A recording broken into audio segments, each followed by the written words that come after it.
Bueno, ante todo, darles las gracias por su presencia. Esto da patente de que bueno, el Instituto Hispanoamericano está presente desde el 2013 impartiendo cursos de profesionales. ¿Se oye? Ahí sí. Hay que pegarlo bien a la boca. Bueno, les decía que es muestra y con alegría ver toda esta cantidad de personas interesadas por la decodificación y por las 5 leyes de Humber, que es todo un mismo conocimiento integrado, que es lo que estamos intentando hacer en este congreso. Para los compañeros y alumnos que han estado en los cursos, me da alegría de que ellos estén acá porque por la charla que dio la doctora antes, le da mayor profundidad y mayor base científica a lo que viene a ser este trabajo en conjunto, que es un trabajo entre todos, ¿sí?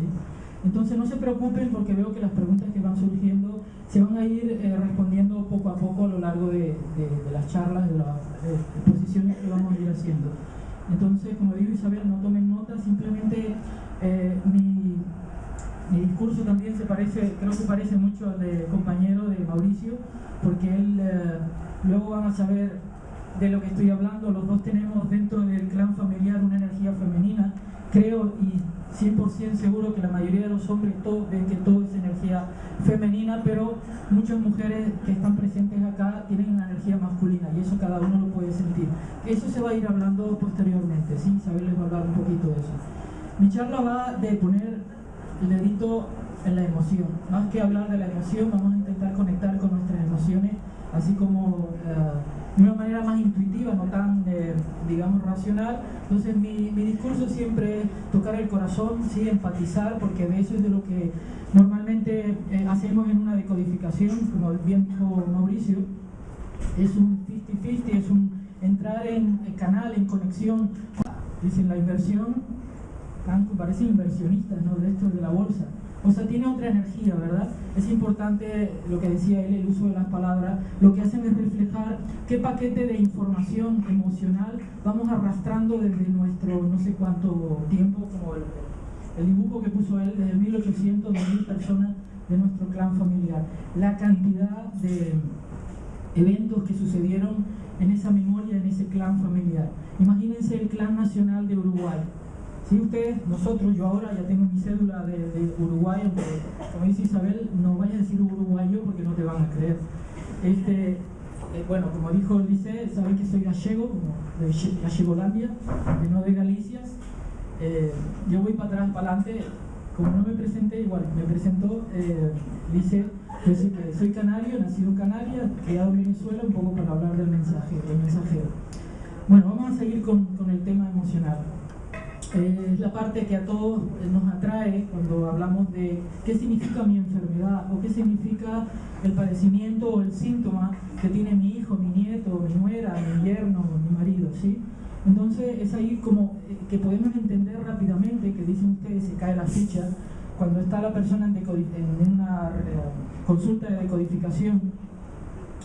Es importante, al menos como yo la trabajo, que la persona llegue a su momento de tocarle el dedo en la llaga, como quien dice, o sea, tocarle la emoción que estás padeciendo, que estás emocionando, y usar las palabras adecuadas para que sí, que la persona conecte con su conflicto. Vamos a hablar un poquito del conflicto.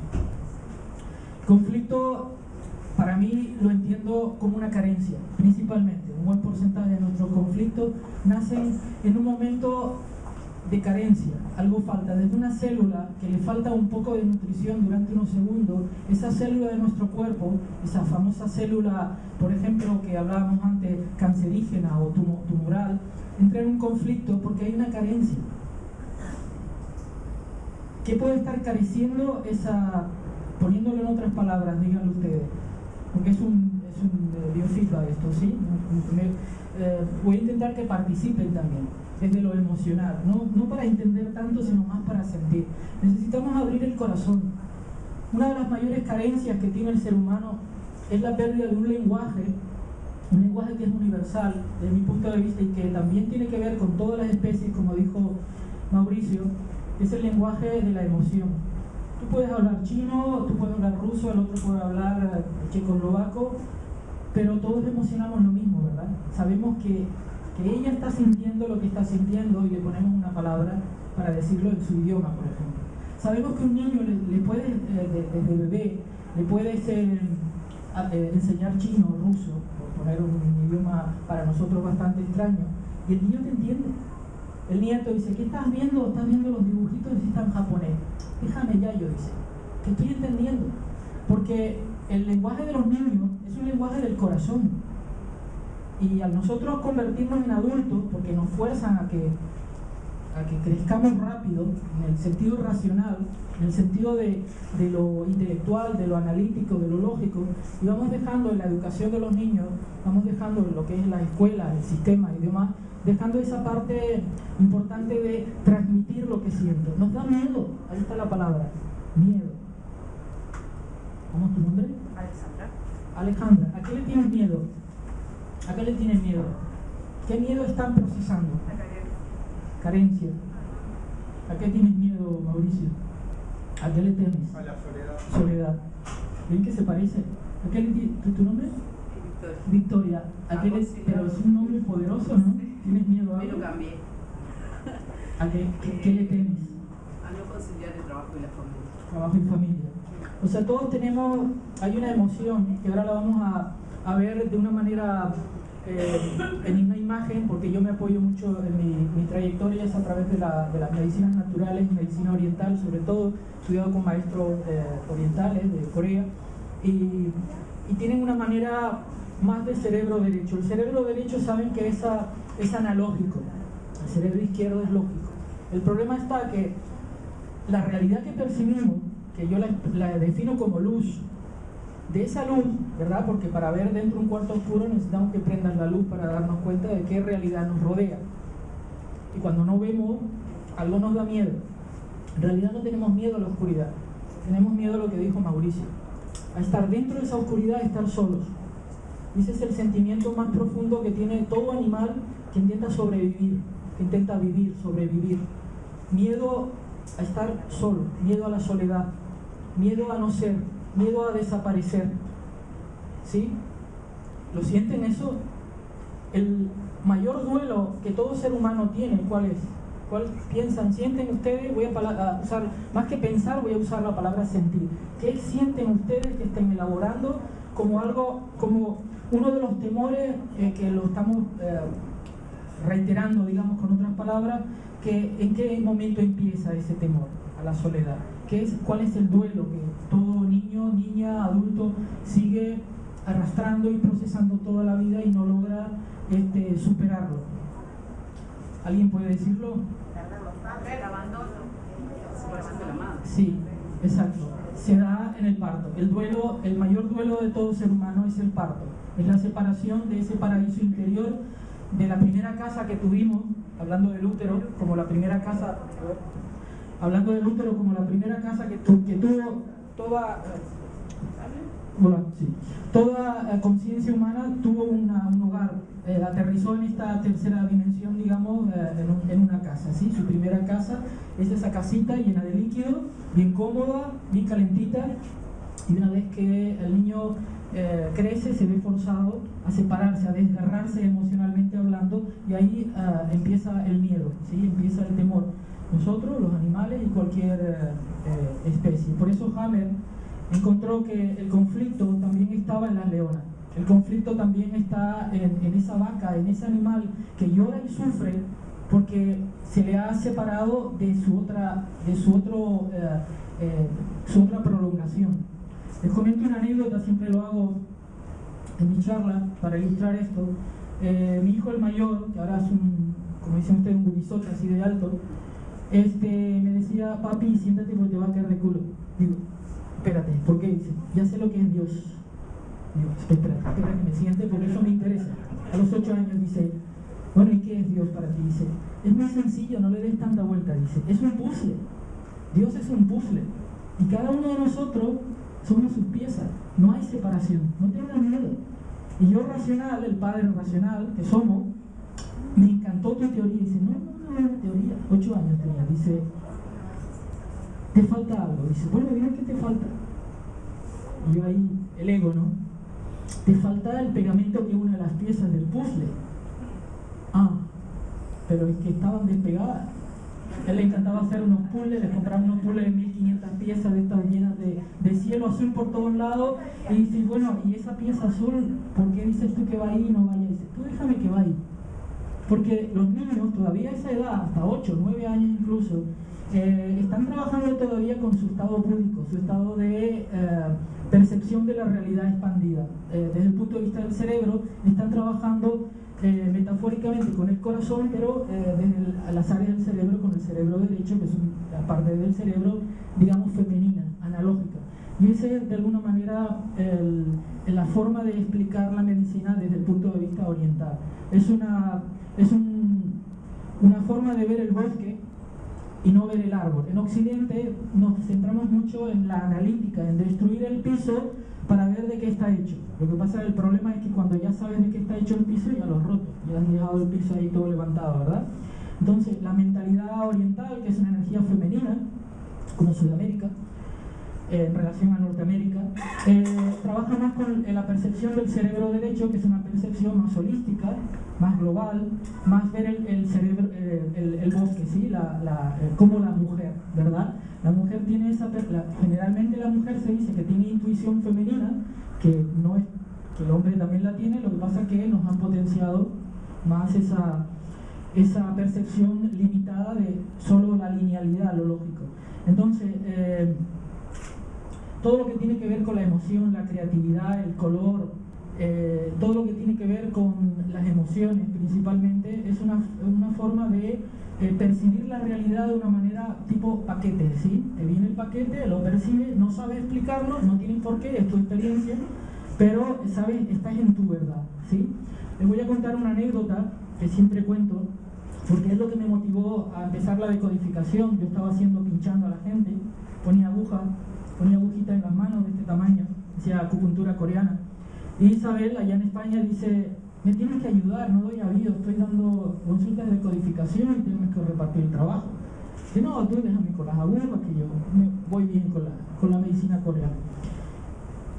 Y en un día de esos que meditaban por la mañana, practicaba meditación, llevaba como 1 hora y media meditando, me fui, como quien dice, estaba en un estado profundo de meditación. Ella creo que se levantó a hacer el desayuno, algo así. Y me vino una imagen, me vino como me sucedía en muchas ocasiones de mi juventud, me salía fuera del cuerpo, así como espontáneo, y me veo fuera de la tierra. Y sentí algo aquí como al lado izquierdo, como un orgullo, como una presencia, ¿viste? Cuando notas que alguien está detrás de ti, pero no lo ves porque tampoco te volteas para atrás, pero están ahí, están siempre ahí, no estamos solos. Y me dicen, ¿y eso qué? Se ve la tierra girando, se va yendo a España, sí, a Europa, y se ve todo Norte y Suramérica, ¿sí? Y en ese momento empiezan a prenderse, a encenderse, prenderse, como dicen, lucecitas, puntitos de luz, sobre todo en todo el cono sur. Y les pregunto, ¿y qué significa eso?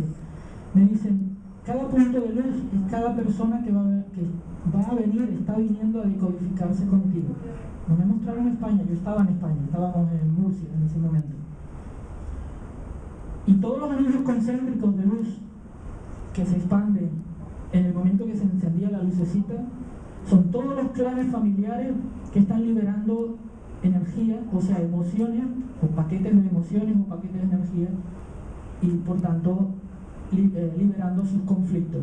O sea, ellos lo que quisieron, mis guías, como los llamo, ilustrarme en una meditación con una emoción muy fuerte, de que le metiera pasión a esto, de que me enamorara de esto, porque ahí está la clave.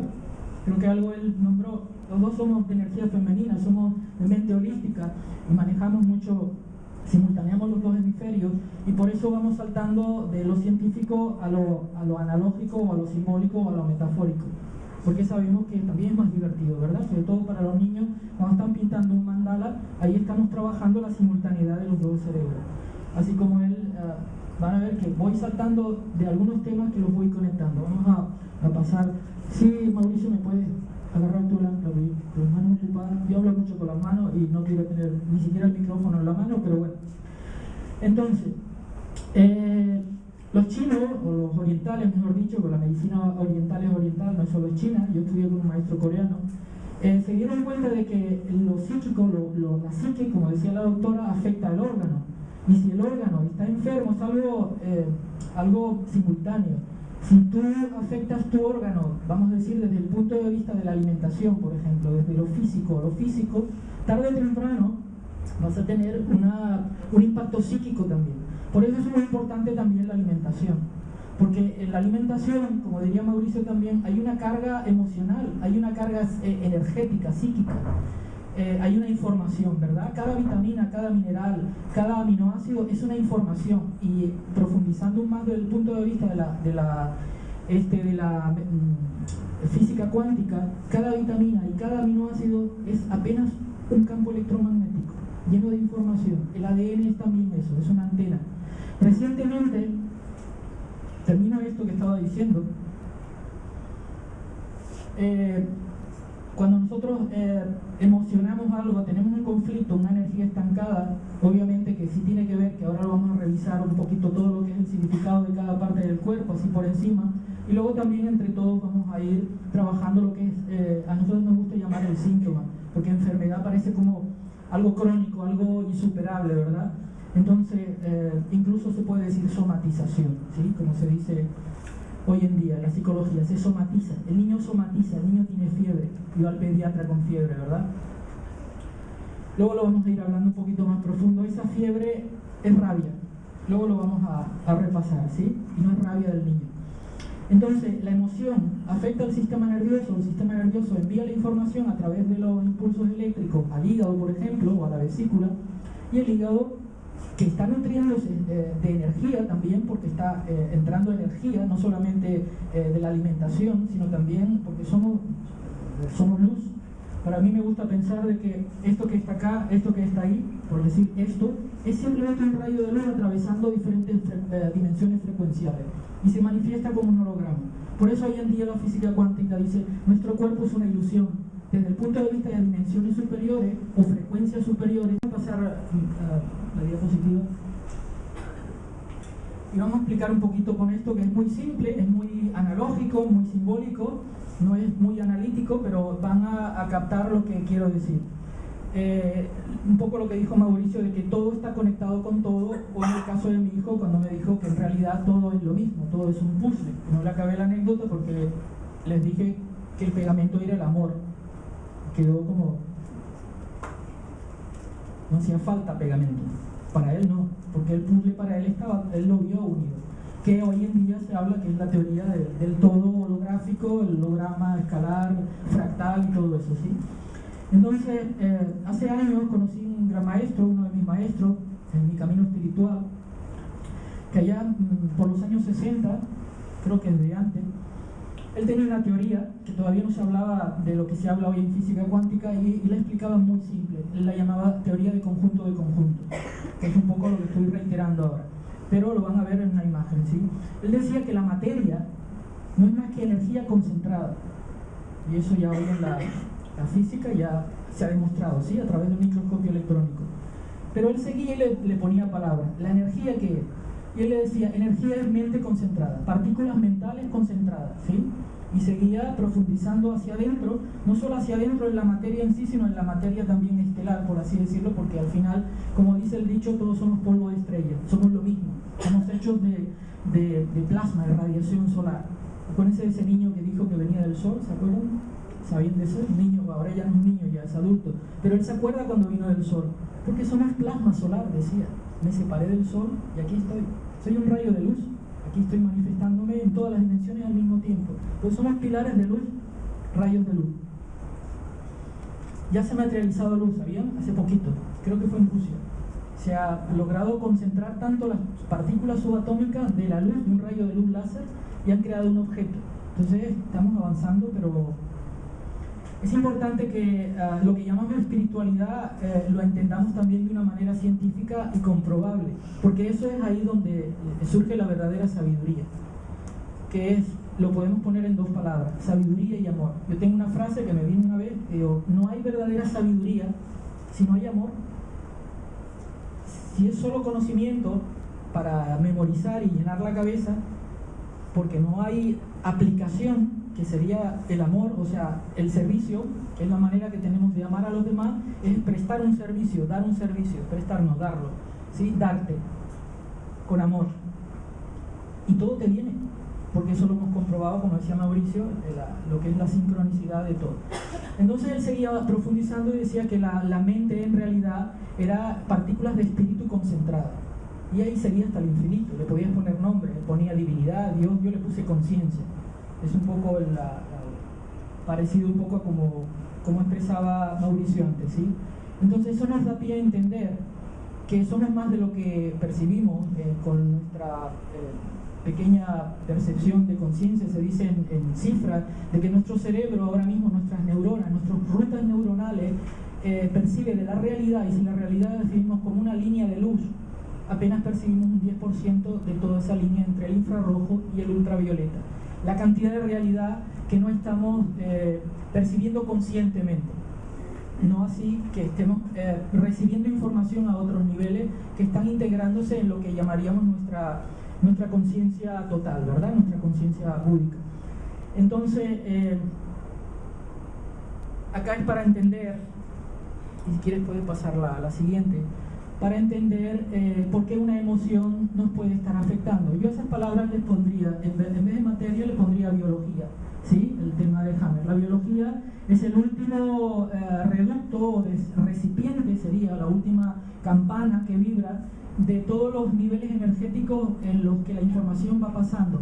Desde la conciencia, donde necesita seguir experimentando diferentes niveles de esa experiencia, a la energía le pondría la palabra emoción. No sé si están de acuerdo, ¿sí? ¿Les gusta?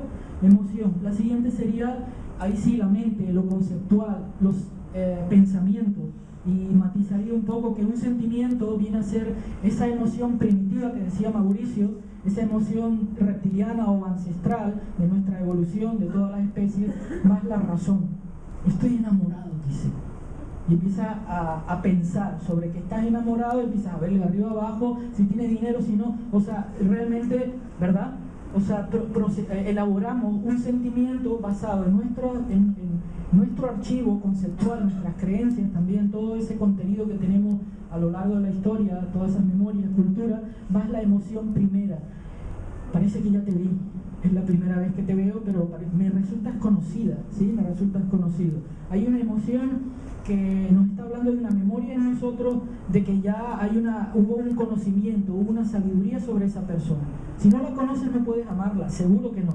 Entonces, pero si ya tienes un conocimiento previo, aunque sea ancestral, inconsciente, hay algo que brota de ti, que sí hay una capacidad de empatía, vamos a llamarla así, ¿sí? Y me hace sentir bien porque cuando estoy al lado tuyo me hace sentir bien. No es la primera vez que esos dos seres, esos dos rayos de luz, esas dos almas se encuentran. Entonces, vamos a pasar a la siguiente y de ahí ya nos quedamos. ¿Entendieron esto? ¿Me siguen? O sea, la emoción es un paquete de energía, es un paquete de información y está en el ADN. El ADN es un archivo, pero también, según los rusos recientemente, que juntaron a un montón de científicos de todas las ramas, desde lingüistas, genetistas, epigenéticos, todas las ramas que se imaginan, los juntaron a todos en un laboratorio y descubrieron pila de cosas. Una de ellas es que el ADN, y esto corrobora lo que Mauricio decía sobre los campos mórficos o campos morfogenéticos, el ADN es una antena, tiene un polo norte y un polo sur. Por tanto, genera un campo electromagnético, igual que el corazón, porque todo en la escala pequeña, en la escala grande, se comporta de la misma manera, ¿sí? Igual también la Tierra, estamos inmersos dentro del campo electromagnético de la Tierra, con todas sus capas de cebolla, digamos, todas sus funciones. Entonces, la célula, el ADN, el material cromosómico, se comporta como un toroide, no sé si entienden esto, es como una rosquilla de mojar en el café, ¿verdad? Que tiene un huequito, bueno, un tornado, vaya, donde hay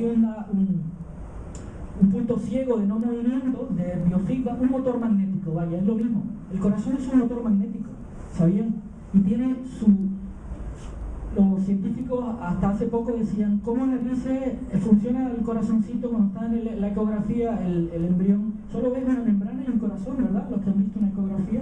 Ellos decían, al no haber cerebro, al no haber transmisión eléctrica del cerebro al corazón, ¿cómo es que el corazón está latiendo? Bueno, biológicamente hablando y físicamente hablando, se dieron cuenta de que el corazón ya desarrolla, lo primero que desarrolla son 140.000 células, yo las llamo neuroemocionales, que le da el impulso, vamos a decir, es la conciencia materializada en esas neuronas, y la chispa, que decimos la primera chispa divina o la chispa de la vida, que hace que ese corazón ya empiece a latir y a bombear sangre y todo lo demás, ¿sí? Porque el cerebro viene después, el cerebro es un ejecutor de movimiento, ¿sí? Pero el corazón es quien manda, es así, las mujeres, ¿verdad que el corazón es el que manda? Las decisiones nuestras, lo sé, soy hombre, pero ustedes también, lo que manda es el corazón. Nuestras decisiones, como decía Mauricio, vienen desde el corazón, y el cerebro se encarga de ejecutar la acción que tenga que ejecutar en su debido momento. Entonces, me gusta este esquema, porque lo veo como una brújula, para que tengan un sentido de conjunto de lo que vienen a ser las 5 emociones principales que afectan a los 5 órganos principales de nuestro cuerpo. Hay 5 grupos de órganos divididos en 2, en pareja, en matrimonio. Mi maestro coreano decía, acuérdate que los órganos es una familia, y estamos usando el mismo lenguaje en la decodificación. Cada órgano es un matrimonio que trabaja a la par, trabaja junto. El hígado y la vesícula trabajan juntos.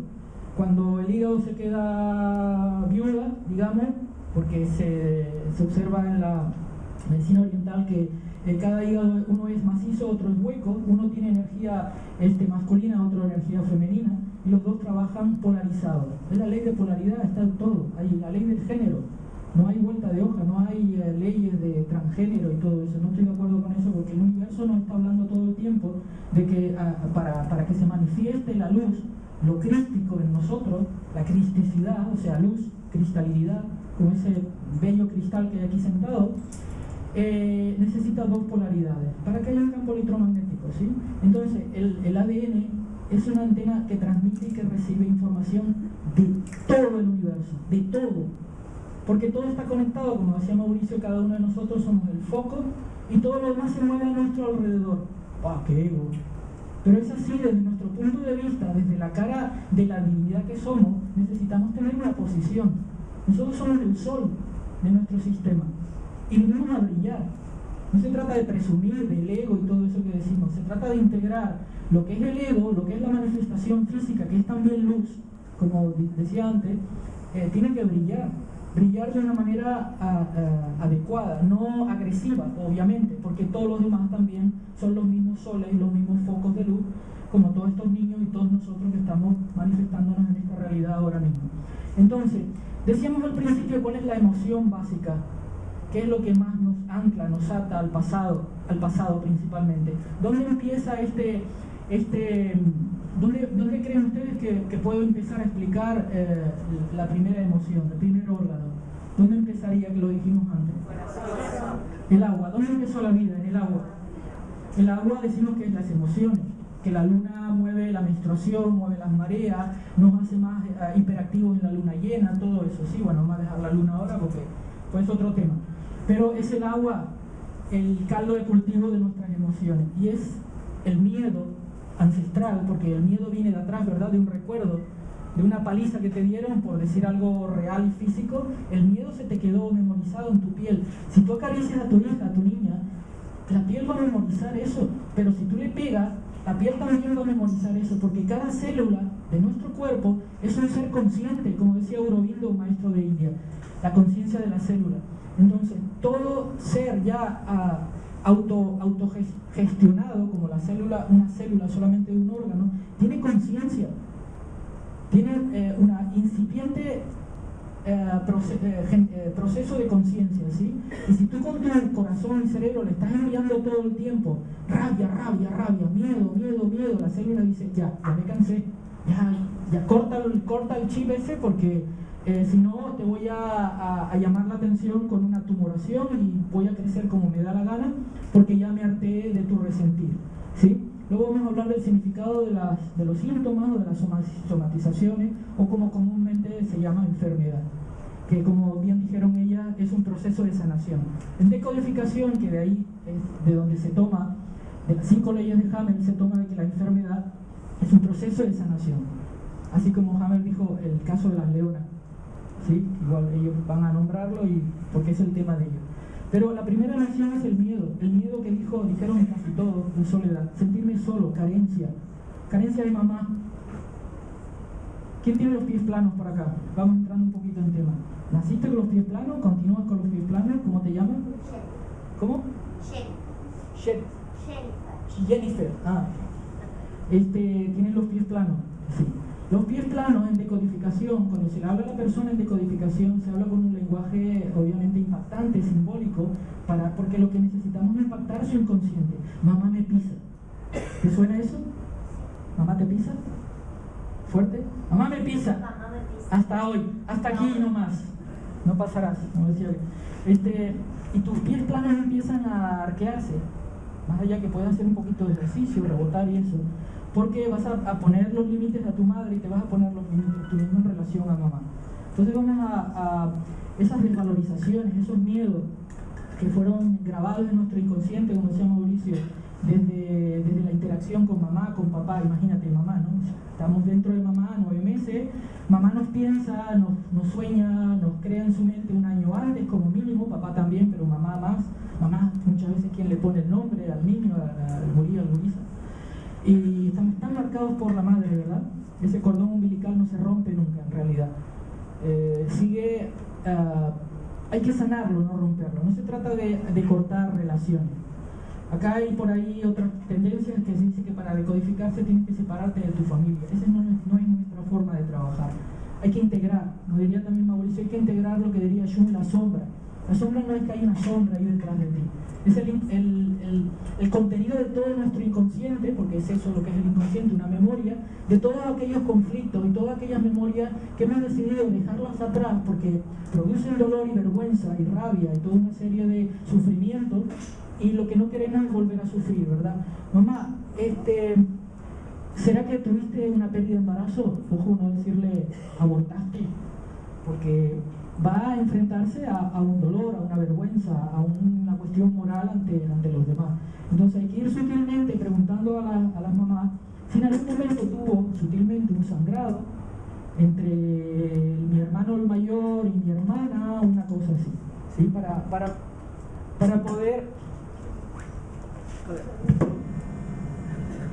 poder ordenar el clan. ¿Me escuchan?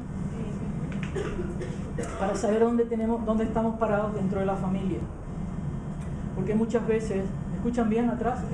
Muchas veces todos nuestros conflictos, y es aquí de lo que se trata la decodificación, no son nuestros.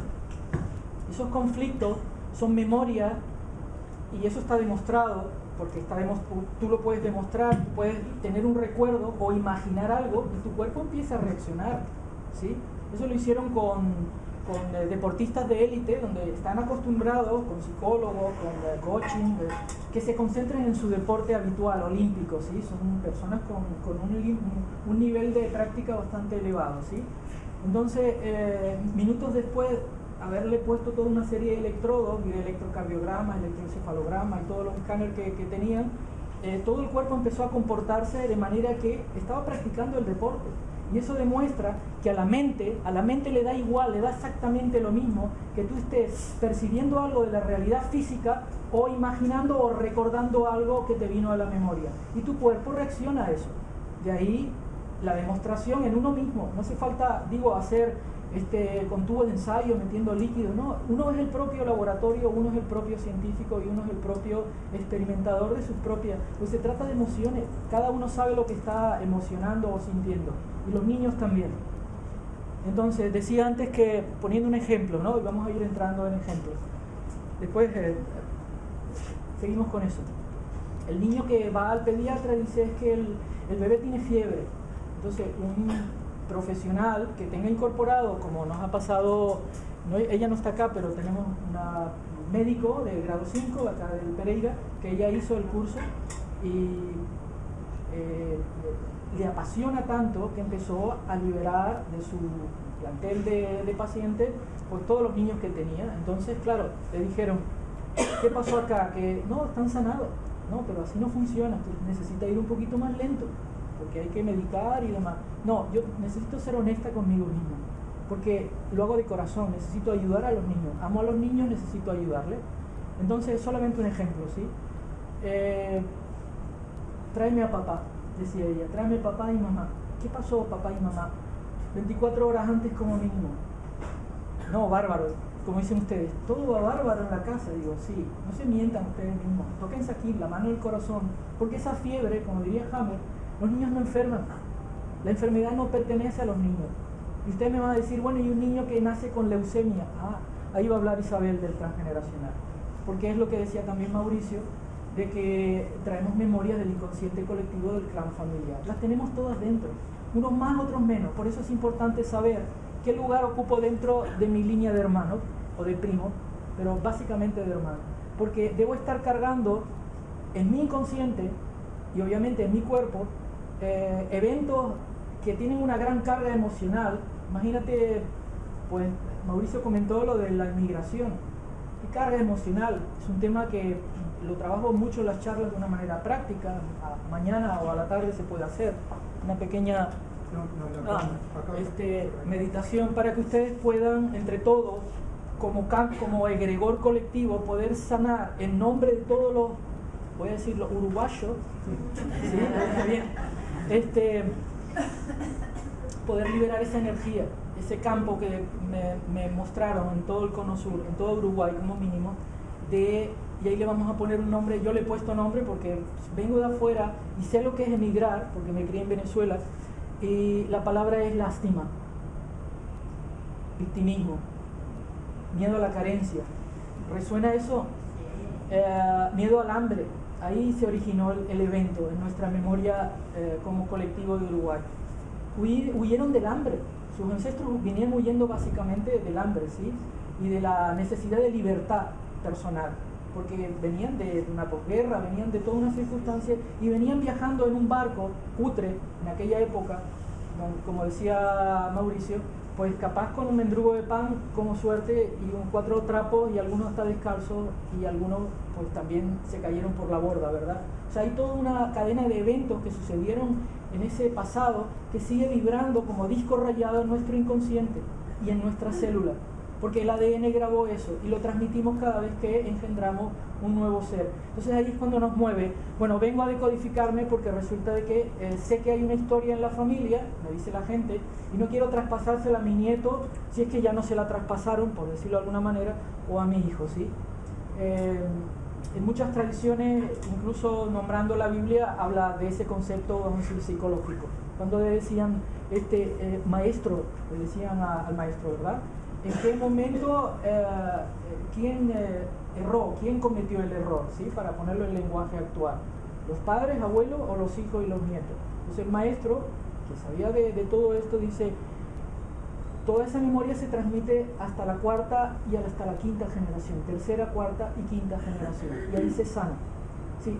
Toco, digamos, el ejemplo que más nos puede sonar, porque todos somos de cultura, digamos, cristiana, entonces está ahí, pero en realidad en todas las culturas hay metáforas muy parecidas, que hay un conocimiento ancestral en todas las religiones o escuelas de filosofía, donde ya se sabía todo esto. Esto no es nuevo. Freud rescata, como dice ahí cuando él dice Freud, se dio cuenta. Y finalmente todos esos metales se vuelven al agua, van al mar, se disuelven, y es el agua salada o la sal que comemos para poder, como decía, mantener ese ciclo electromagnético de todo nuestro sistema psicoemocional o energético. Es lo mismo. Entonces, el ser lumínico, el ser que estamos haciendo que surja en cada uno de nosotros, en esos niños que ya están naciendo, esos seres realmente de luz, es el ser que logra integrar en equilibrio todos esos elementos. Y ahí ustedes pueden ver desde la alimentación, los 5 sabores, los 5 elementos, y en lo que nos toca ahora, las 5 emociones. Entonces lo vamos a hacer muy rápido. La emoción primaria, la emoción que más nos duele, que más nos ancla a lo animal, a lo terrestre, a la supervivencia física, porque nos da miedo perder el cuerpo. Que viene el planeta no sé qué y nos va a matar a todos. Bueno, y total, ¿qué miedo hay? Les digo, pongo ahí en Facebook, ¿cuál es el miedo? A morirte, ya está, ya fuiste. Si en realidad vas a tener que dejar tu holograma de un momento a otro, cualquier día, no pasa nada. Qué miedo que tenemos a perder el cuerpo, ¿verdad? O sea, porque está en esa memoria ancestral de sufrimiento. En realidad el verdadero miedo es miedo a sufrir durante esa transición. Entonces rápidamente el miedo sería la emoción programante de todas las demás emociones. ¿A qué le tienes miedo? Ahí es donde está la llaga, ahí es donde tenemos que poner la llaga, el dedo en la llaga, perdón. Porque lo demás es desencadenante. Tengo rabia, vengo del trabajo y descargo toda mi rabia en mis hijos, en mi mujer o lo que sea. Pero esa rabia no es la emoción real, es un disfraz de la emoción. Vete a la montaña a gritar, el grito, y saca toda la rabia, la frustración. Pero el verdadero conflicto empezó en lo más básico, en lo más reptiliano, como decía Mauricio, en lo más instintivo o primitivo. El miedo a no vivir, el miedo a intentar sobrevivir, ¿sí? Lo llamaremos prudencia, pero hasta un punto de enfermizo sería miedo. El miedo, la rabia, crea impaciencia, compulsividad, estrés, fogosidad, ¿sí? El conflicto que nos toca, ¿no? Porque también tiene emociones positivas.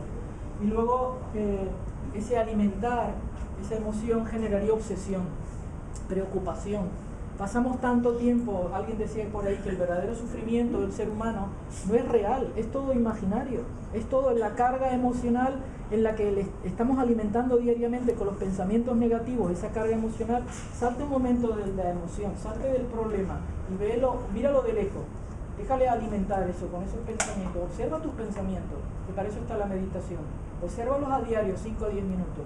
El cúmulo, la nube mental que uno ahí todo el tiempo parece un lorito hablando, ¿sí? Entonces, y eso al final va a generar pues los sentimientos que afectan al colon, intestino grueso, y los pulmones, que tienen que ver con la melancolía, con la añoranza, con la tristeza, ¿verdad? Entonces se hace un círculo de generación, uno alimenta al otro. ¿Qué pasa cuando hay lo que mal llamado, como decía Hammer, una metástasis? Si yo alguien tiene una tumoración en el hígado, es imposible, absurdo y no obvio que una célula estructurada como hígado, que es lo que le toca hacer, se vaya a desprender de la estructura aminoácido atómica de hígado, ser hígado, y empezar a ser páncreas, porque es el siguiente a quien le toca. Según la flecha del control o del equilibrio, que forma una estrella de 5 puntas, generalmente esa información, cuando hemos extirpado, hemos sacado el síntoma del hígado, ¿a quién le toca en la familia de los órganos? Le tocaría al páncreas, estómago, vaso y páncreas, ¿sí? Entonces, entre todo, vamos a ir revisando un poco de síntomas para ir haciéndolo más cortito, porque me tocó la charla antes de comer, deben de tener hambre, ¿verdad? Úlceras, por ejemplo, vamos a empezar por cosas leves. Úlceras de estómago. ¿Sí? ¿Tienes úlcera de estómago? A comer plátano verde cocinado. No, es una broma. No, en serio. Te va a ayudar. Tu conflicto con mamá. ¿Quién fue la persona o el ser que empezó a nutrirnos? Mamá. 80% siempre el conflicto va a estar en relación con la memoria de mamá. El resto es con papá, ¿sí? Como mínimo. Nuestros dos ancestros que nos preceden. Entonces, todo lo que tiene que ver con la nutrición, desde la masticación hasta la expulsión a través del ano, son conflictos de asimilación, conflictos con la madre o con la abuela de la madre. Sepan, y esto es científico, esto es reciente, de que la información cromosómica más poderosa que hay en nosotros es de nuestra abuela materna. ¿Sí? ¿Sabían eso? Por el simple hecho de que cuando el espermatozoide entra en el óvulo, deja su colita afuera, y mucho de material genético del papá se pierde. Por tanto, la memoria de todos ustedes, de todos nosotros, principalmente los óvulos, se dice los óvulos de todas las mujeres que se están gestando cada mes, ya empezaron su real gestación a nivel de memoria en la abuela materna, o en las abuelas como mínimo, ¿sí?